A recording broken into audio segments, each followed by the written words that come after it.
le comte de Monte Cristo par Alexandre Dumas. Chapitre 111. Expiation.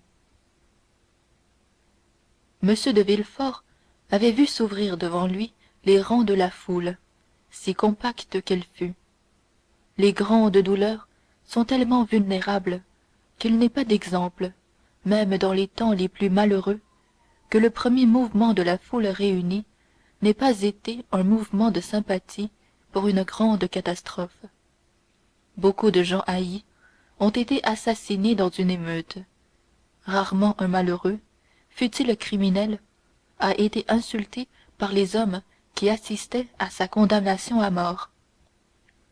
Villefort traversa donc la haie des spectateurs, des gardes, des gens du palais, et s'éloigna, reconnu coupable de son propre aveu, mais protégé par sa douleur. Il est des situations que les hommes saisissent avec leur instinct, mais qu'ils ne peuvent commenter avec leur esprit. Le plus grand poète, dans ce cas, est celui qui pousse le cri le plus véhément et le plus naturel. La foule prend ce cri pour un récit tout entier, et elle a raison de s'en contenter, et plus raison encore de le trouver sublime quand il est vrai. Du reste, il serait difficile de dire l'état de stupeur dans lequel était Villefort en sortant du palais, de peindre cette fièvre qui faisait battre chaque artère, raidissait chaque fibre, gonflait à la briser chaque veine, et disséquait chaque point du corps mortel en des millions de souffrances. Villefort se traîna le long des corridors, guidé seulement par l'habitude. Il jeta de ses épaules la toge magistrale, non qu'il pensât à la quitter pour la convenance, mais parce qu'elle était, à ses épaules, un fardeau accablant, une tunique de Nessus féconde en tortures. Il arriva, chancelant, jusqu'à la cour Dauphine, aperçut sa voiture, réveilla le cocher en ouvrant la portière lui-même, et se laissa tomber sur les coussins en montrant du doigt la direction du faubourg Saint-Honoré. Le cocher partit. Tout le poids de sa fortune écroulée venait de retomber sur sa tête. Ce poids l'écrasait. Il n'en savait pas les conséquences. Il ne les avait pas mesurées. Il les sentait. Il ne raisonnait pas son code comme le froid meurtrier qui commence un article connu. Il avait Dieu au fond du cœur. Dieu, murmura-t-il, sans savoir même ce qu'il disait. Dieu, Dieu. Il ne voyait que Dieu derrière l'éboulement qui venait de se faire. La voiture roulait avec vitesse. Villefort, en s'agitant sur ses coussins, sentit quelque chose qui le gênait. Il porta la main à cet objet. C'était un éventail oublié par mme de Villefort entre le coussin et le dossier de la voiture. Cet éventail éveilla un souvenir, et ce souvenir fut un éclair au milieu de la nuit. Villefort songea à sa femme. Oh, s'écria-t-il, comme si un fer rouge lui traversait le cœur. En effet, depuis une heure, il n'avait plus sous les yeux qu'une face de sa misère, et voilà que tout à coup il s'en offrait une autre à son esprit, et une autre non moins terrible. Cette femme, il venait de faire avec elle le juge inexorable. Il venait de la condamner à mort. Et elle, frappée de terreur, écrasée par le remords, abîmée sous la honte qu'il venait de lui faire avec l'éloquence de son irréprochable vertu, elle, pauvre femme faible et sans défense contre un pouvoir absolu et suprême, elle se préparait peut-être en ce moment même à mourir. Une heure déjà s'était écoulée depuis sa condamnation. Sans doute, en ce moment, elle repassait tous ses crimes dans sa mémoire. Elle demandait grâce à Dieu. Elle écrivait une lettre pour implorer à genoux le pardon de son vertueux époux, pardon qu'elle achetait de sa mort. Villefort poussa un second rugissement de douleur et de rage. Ah, s'écria-t-il en se roulant sur le satin de son carrosse, cette femme n'est devenue criminelle que parce qu'elle m'a touché. Je sue le crime, moi, et elle a gagné le crime comme on gagne le typhus, comme on gagne le choléra, comme on gagne la peste. Et je la punis. J'ai osé lui dire, repentez-vous et mourez. Moi, oh non, non, elle vivra, elle me suivra. Nous allons fuir, quitter la France, aller devant nous, tant que la terre pourra nous porter. Je lui parlais d'échafaud. Grand Dieu, comment ai-je osé prononcer ce mot? Mais moi aussi, l'échafaud m'attend. Nous fuirons. Oui, je me confesserai à elle. Oui, tous les jours je lui dirai, en m'humiliant, que moi aussi j'ai commis un crime. Oh, alliance du tigre et du serpent! Ô digne femme d'un mari tel que moi! Il faut qu'elle vive, il faut que mon infamie fasse pâlir la sienne. Et Villefort enfonça plutôt qu'il ne baissa la glace du devant de son coupé. Vite, plus vite! S'écria-t-il, d'une voix qui fit bondir le cocher sur son siège. Les chevaux, emportés par la peur, volèrent jusqu'à la maison. Oui, oui, se répéta Villefort à mesure qu'il se rapprochait de chez lui. Oui, il faut que cette femme vive. Il faut qu'elle se repente et qu'elle élève mon fils, mon pauvre enfant, le seul, avec l'indestructible vieillard, qui ait survécu à la destruction de la famille. Elle l'aimait.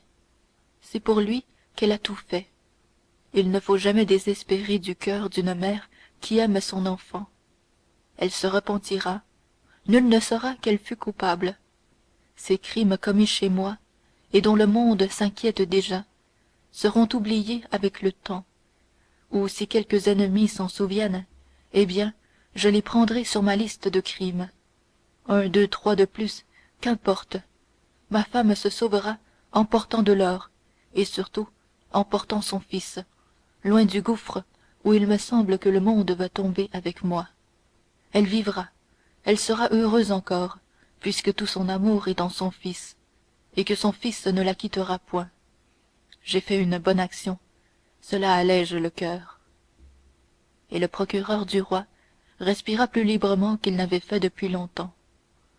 La voiture s'arrêta dans la cour de l'hôtel. Villefort s'élança du marchepied sur le perron. Il vit les domestiques surpris de le voir revenir si vite. Il ne lut pas autre chose sur leur physionomie. Nul ne lui adressa la parole. On s'arrêta devant lui, comme d'habitude, pour le laisser passer. Voilà tout. Il passa devant la chambre de Noirtier, et par la porte entr'ouverte, il aperçut comme deux ombres, mais il ne s'inquiétait point de la personne qui était avec son père. C'était ailleurs que son inquiétude le tirait. Allons, dit-il, en montant le petit escalier qui conduisait au palier où était l'appartement de sa femme et la chambre vide de Valentine. Allons, rien n'est changé ici. Avant tout, il ferma la porte du palier. Il faut que personne ne nous dérange, dit-il. Il faut que je puisse lui parler librement, m'accuser devant elle, lui tout dire. Il s'approcha de la porte, mit la main sur le bouton de cristal. La porte céda. Pas fermée. Oh bien, très bien, murmura-t-il. Et il entra dans le petit salon où, dans la soirée, on dressait un lit pour Édouard, car quoique en pension, Édouard rentrait tous les soirs. Sa mère n'avait jamais voulu se séparer de lui. Il embrassa d'un coup d'œil tout le petit salon. Personne, dit-il. Elle est dans sa chambre à coucher sans doute. Il s'élança vers la porte. Là, le verrou était mis. Il s'arrêta, frissonnant. Héloïse! Cria-t-il.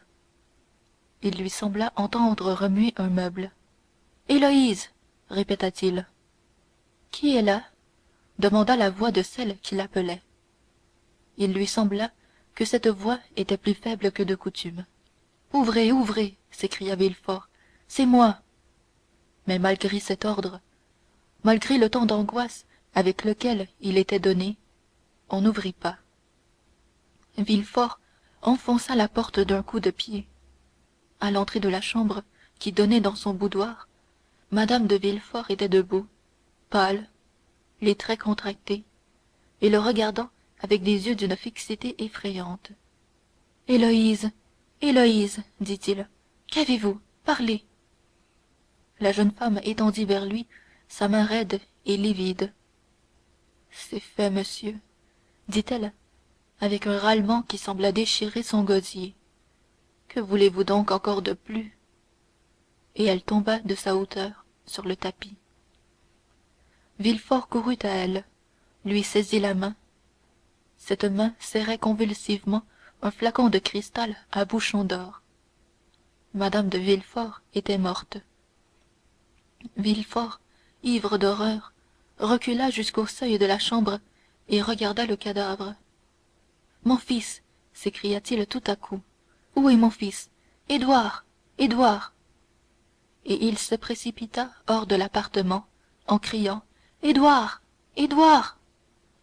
Ce nom était prononcé avec un tel accent d'angoisse que les domestiques accoururent.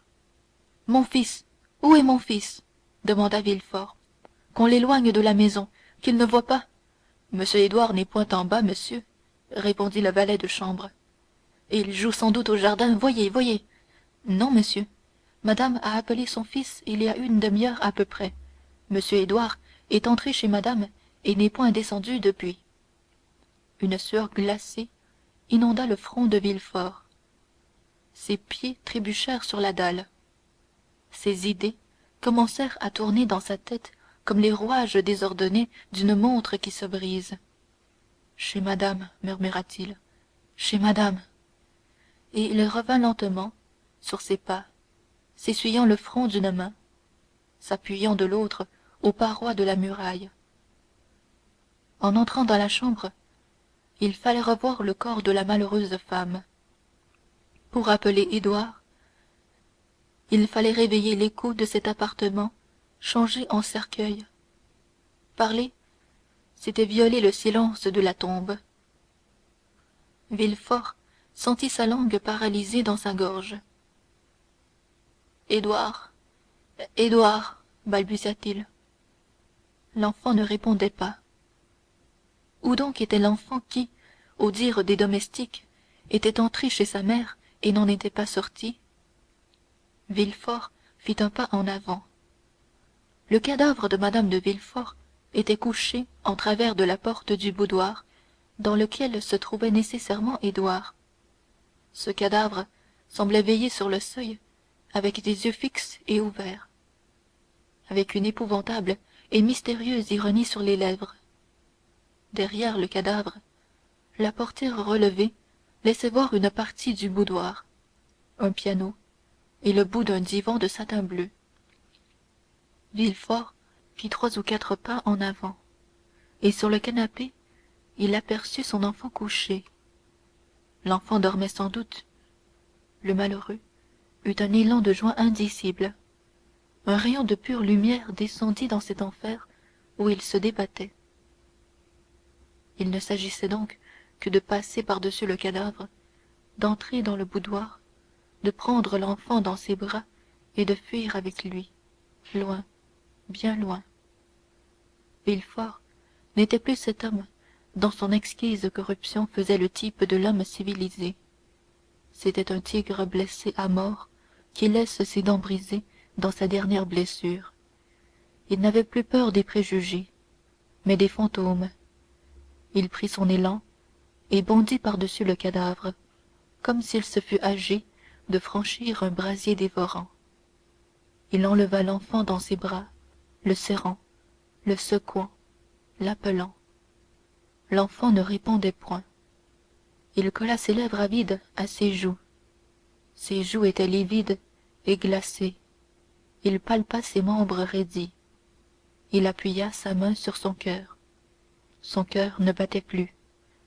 L'enfant était mort. Un papier plié en 4 tomba de la poitrine d'Édouard.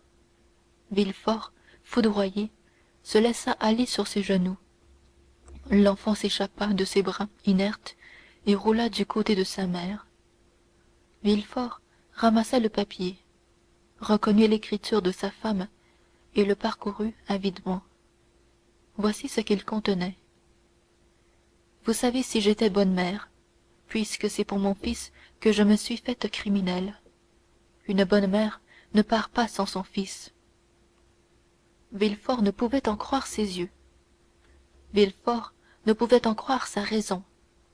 Il se traîna vers le corps d'édouard, qu'il examina encore une fois avec cette attention minutieuse que met la lionne à regarder son lionceau mort. Puis un cri déchirant s'échappa de sa poitrine. Dieu, murmura-t-il, toujours Dieu. Ces deux victimes l'épouvantaient. Il sentait monter en lui l'horreur de cette solitude peuplée de deux cadavres. Tout à l'heure, il était soutenu par la rage, cette immense faculté des hommes, forts, par le désespoir, cette vertu suprême de l'agonie, qui poussait les titans à escalader le ciel, Ajax à montrer le poing aux dieux. Villefort courba sa tête sous le poids des douleurs.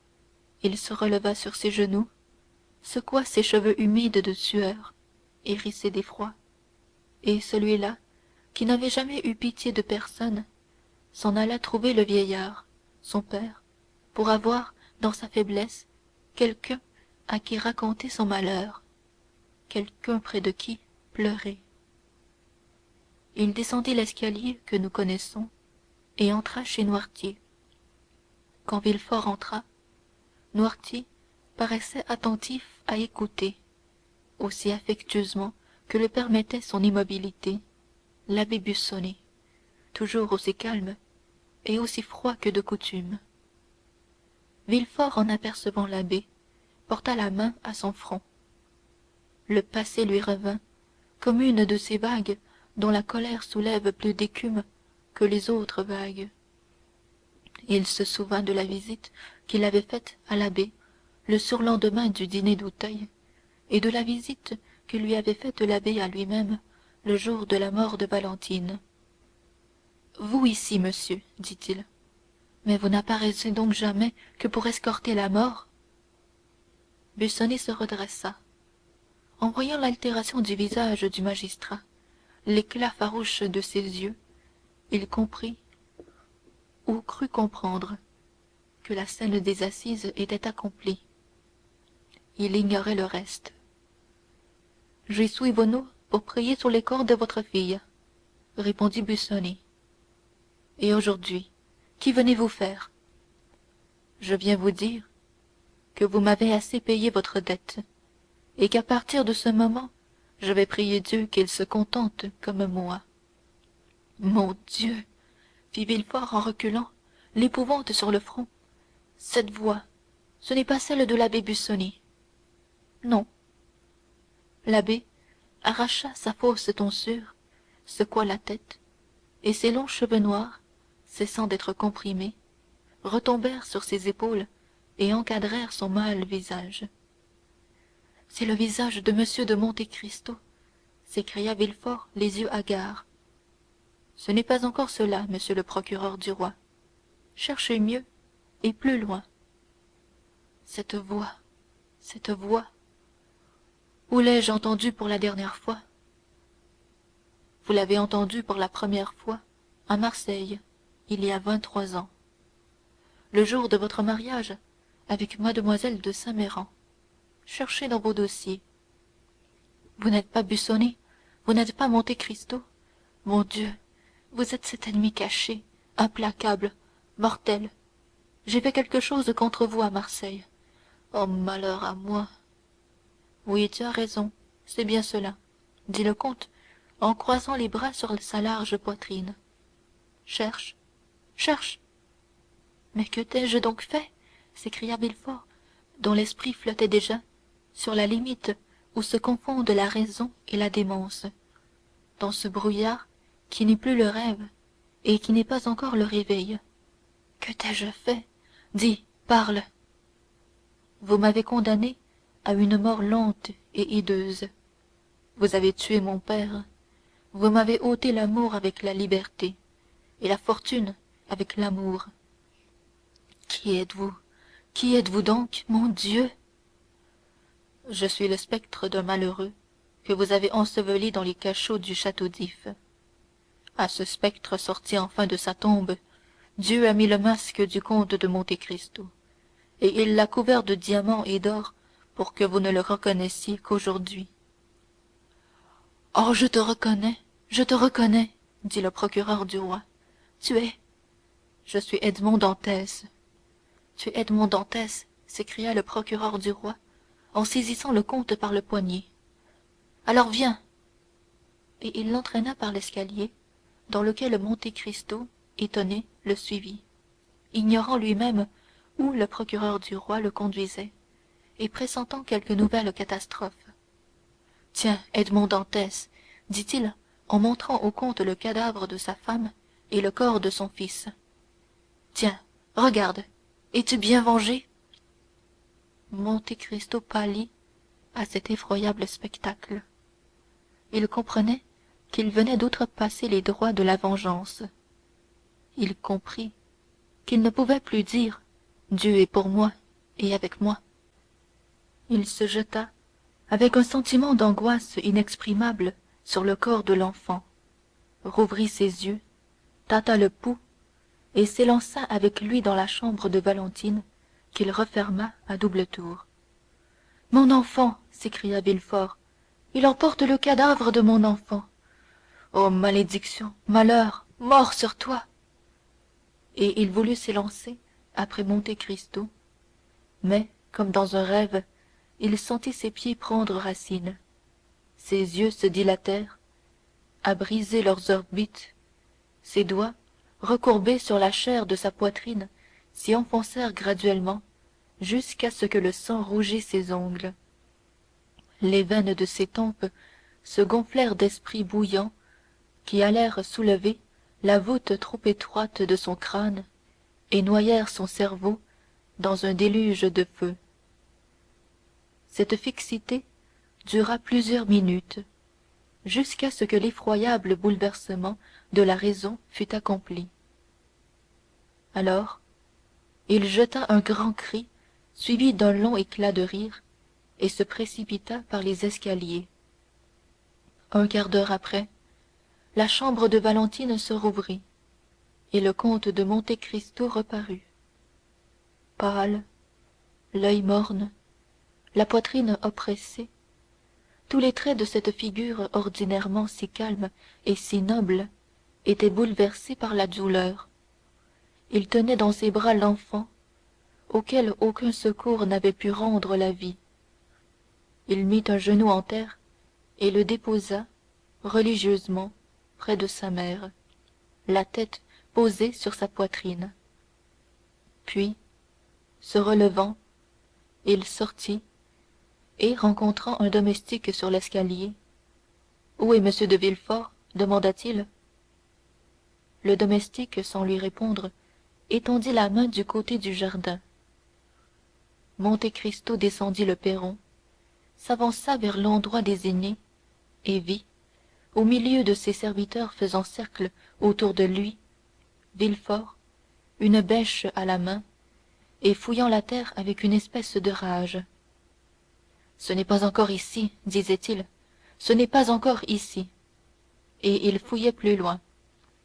Monte Cristo s'approcha de lui, et tout bas, monsieur, lui dit-il d'un ton presque humble, vous avez perdu un fils, mais... Villefort l'interrompit. Il n'avait ni écouté, ni entendu. Oh, je le trouverai, dit-il. Vous avez beau prétendre qu'il n'y est pas, oh, je le retrouverai, dit-il. Vous avez beau prétendre qu'il n'y est pas, je le retrouverai.